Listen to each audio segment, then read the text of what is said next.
On Wednesday morning, a powerful earthquake occurred in Assam and other parts of northeast India. According to the National Center of Seismology, the earthquake measuring 6.4 on the Richter scale originated in Sonitpur, Tezpur of Assam. The earthquake was recorded at 7:51 a.m., and according to the Seismology Center, it was centered 43 kilometers west of Tezpur in Assam. Center for Geosciences reported that a 6.8 magnitude earthquake struck off northern Japan early Saturday.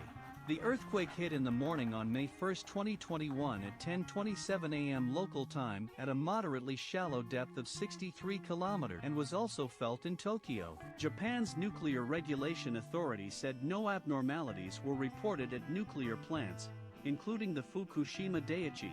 There were no immediate reports of injuries or damage.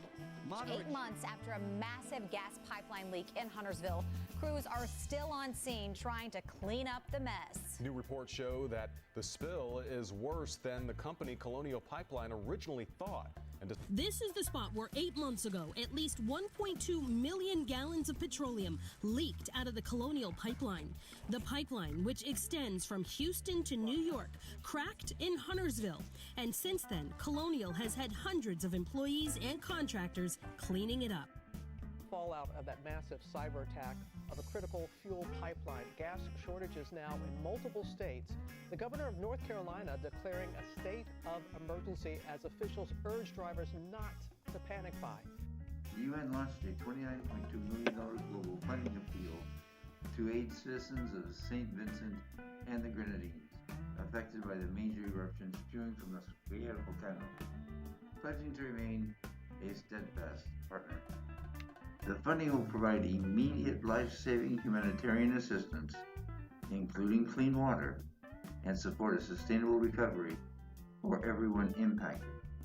The UN and partners also assess the economic, social, and environmental toll on all the countries touched by the fallout.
Port of Jaffa.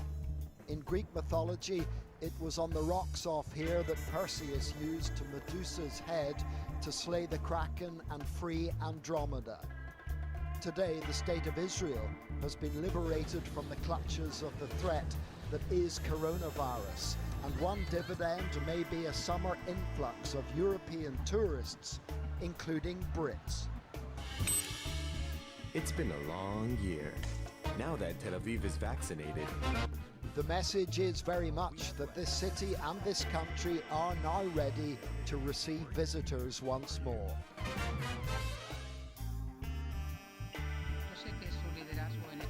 Mexico's leader has proposed a pathway to U.S. citizenship for migrants who help restore his country's forests. During Thursday's Global Climate Summit, hosted virtually by the White House, President Manuel López Obrador suggested a 6-month temporary U.S. work visa in exchange for sowing land in Mexico's Sembrando Vida or Sowing Life program. Running sharply from last year's slump, China's economic recovery in the first quarter was propelled by stronger demand at home and abroad, as well as continued government support for smaller firms. Gross domestic product jumped 18.3% in the first quarter from a year earlier, slightly undershooting expectations, but still the fastest growth since quarterly records began in 1992. The Cuban government announced this month that private work will be allowed in most sectors of its economy. The measure will impact more than 2,000 activities. Private work had been limited to a small list of 127 sectors set by Havana since